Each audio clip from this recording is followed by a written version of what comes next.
Well, I got to tell you, when you look out at views like that, it's not hard to understand why people are coming to Bend, Central Oregon, and trying to learn a little bit more about what's going on, what's happening out here. So in today's video, we're going to give you a little update, a little market analysis of what's happened in 2024, what can we expect in 2025, and where's maybe some opportunity. Where's the right place for me to get in? Is it too late? Is now the right time? Should I wait? Well, we're here to talk about the real estate market. And if we look at where we've been over the last year and where we're heading, I think we're on the right track.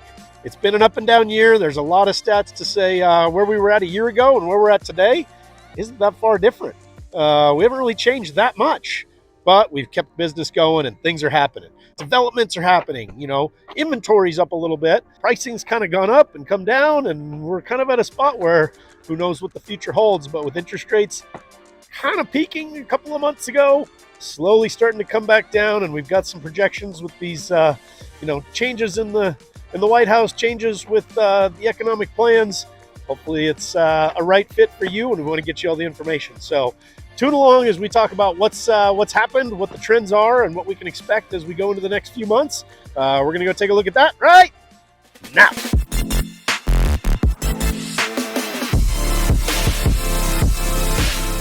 All right, so what I want to do is jump right into the info of what did it look like in 2024 in the real estate market, specifically in Bend, Oregon.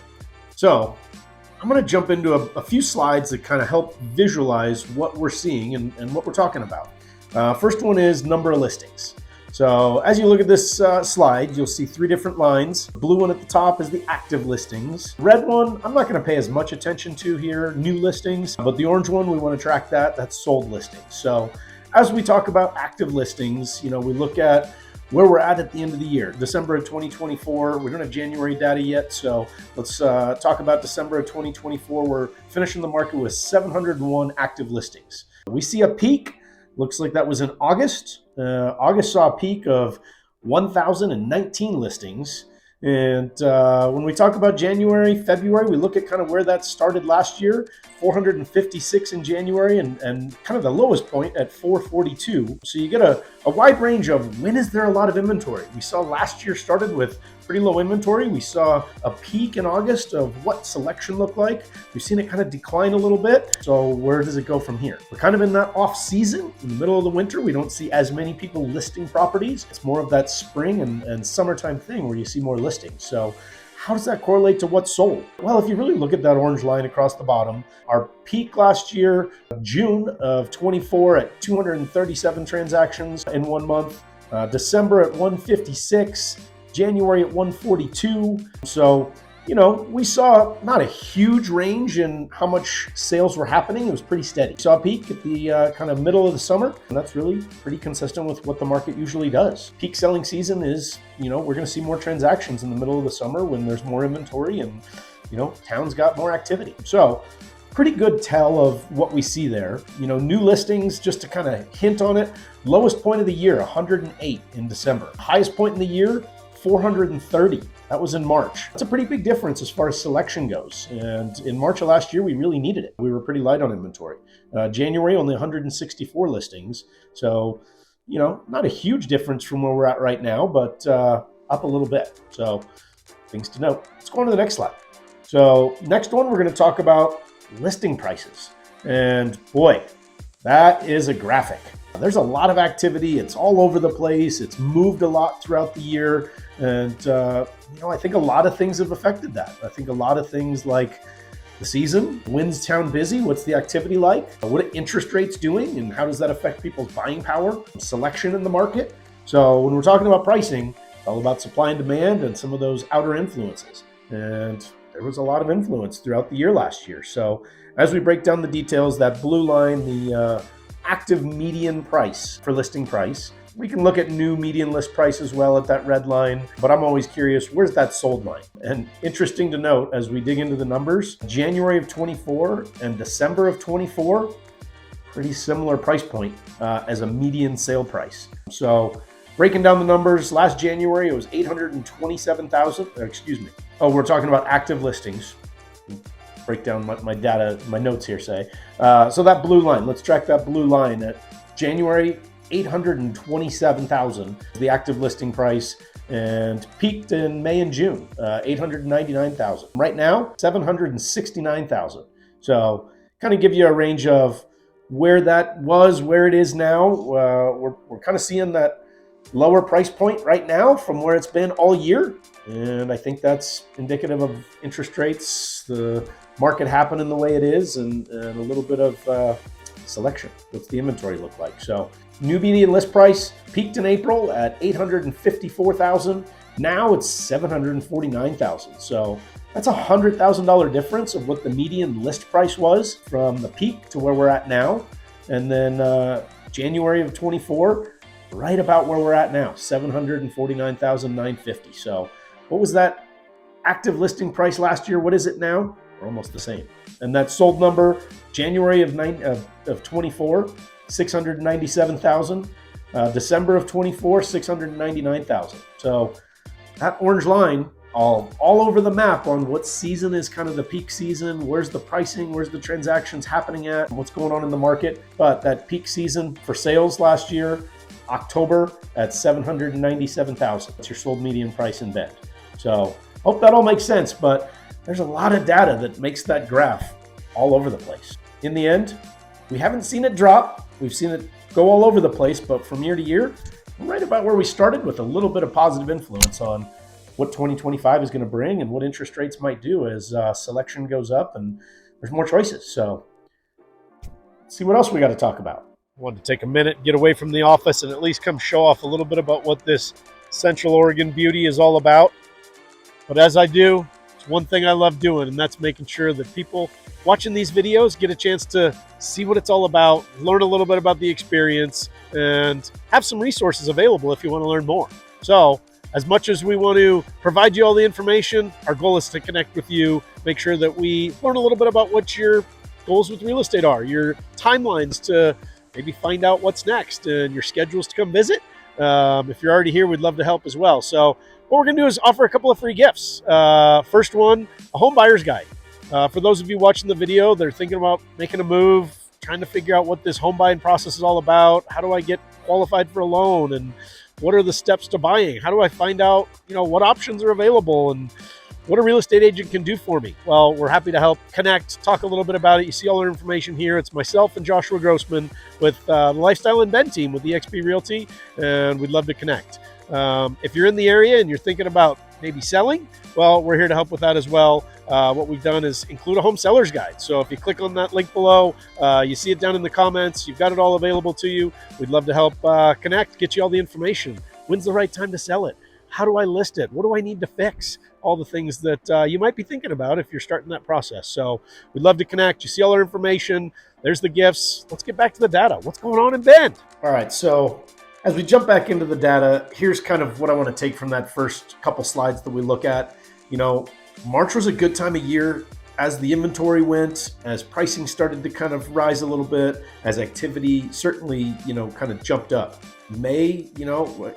April wasn't great. We kind of went up and then fell back down a little bit. May was good. June went up. We kind of stayed pretty consistent through September. And October was, pretty good. But a lot of that was as September hit and we got into October, pricing started to adjust a little bit. And, we kind of looked at what that supply looked like. And that's kind of where some of the markets shifted a little bit. So let's jump into the next slide. What's marked as absorption rate. Kind of call it days on market or days supply. So when you look at this, it's kind of an interesting tell to what's the inventory look like and how much selection is there.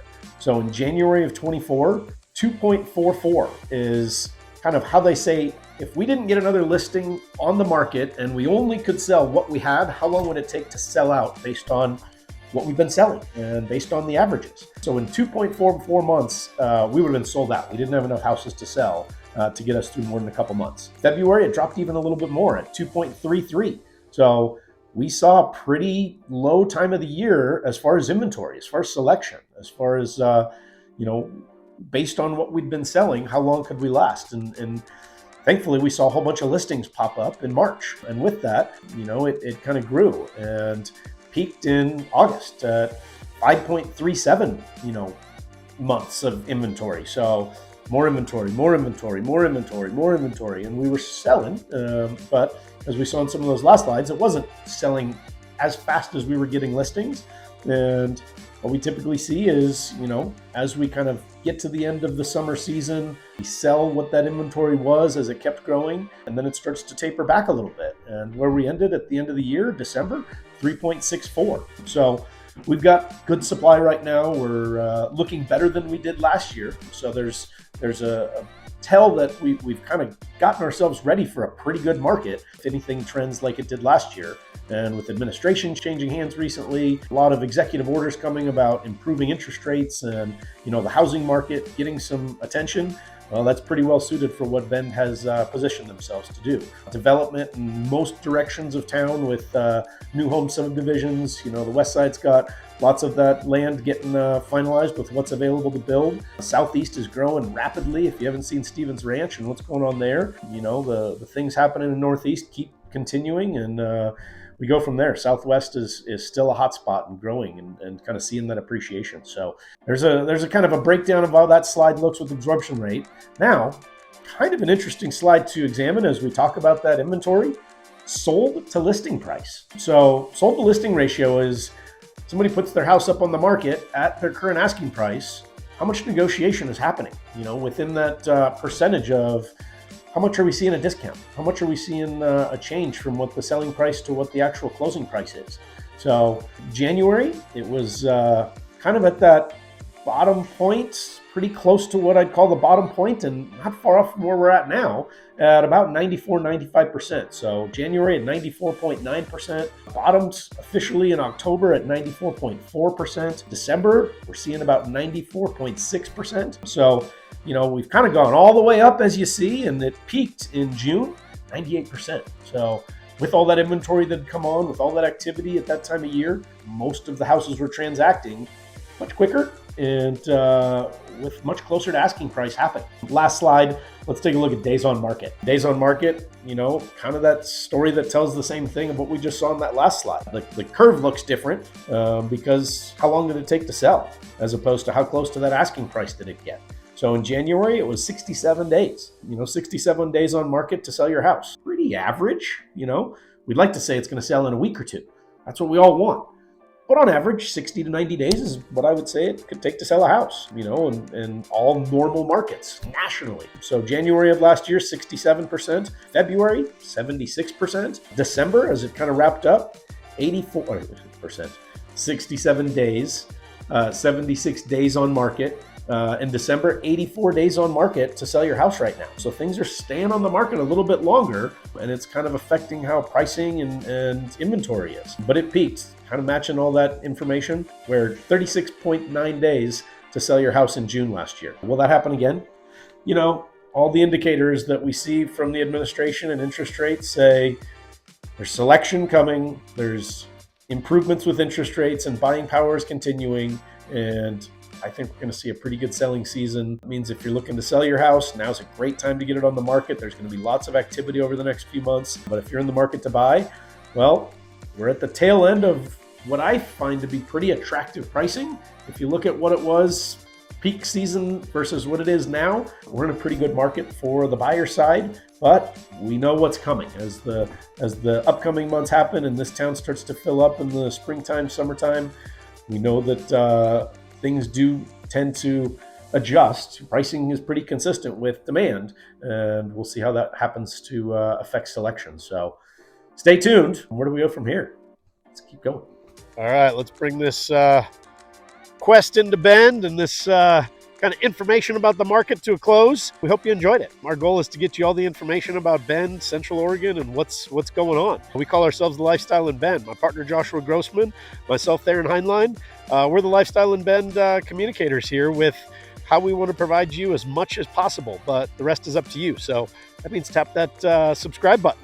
Hit that bell for notifications. Let us keep you up to date on kind of what's new, what's the hot topic, and what's the things you need to know. And one of those things, if you're feeling tempted, the last gift I've got for you in the comments below, that's our ultimate relocation guide. We've put together a whole bunch of information, and our goal is to save you time and tempt you with kind of what's the right fit for you. So top jobs, restaurants, activities, hospitals, schools, all the things you need to know if you're considering the area. So tap in there. Let's figure out how we can connect. You see all our information on the screen. We'd love to set up a Zoom call or a meeting in person, and let's just kind of keep this connection going. So we look forward to meeting you. We look forward to hearing more about what's going on with you as we tempt you with this lifestyle in Bend. So see you around town. Let's keep it going.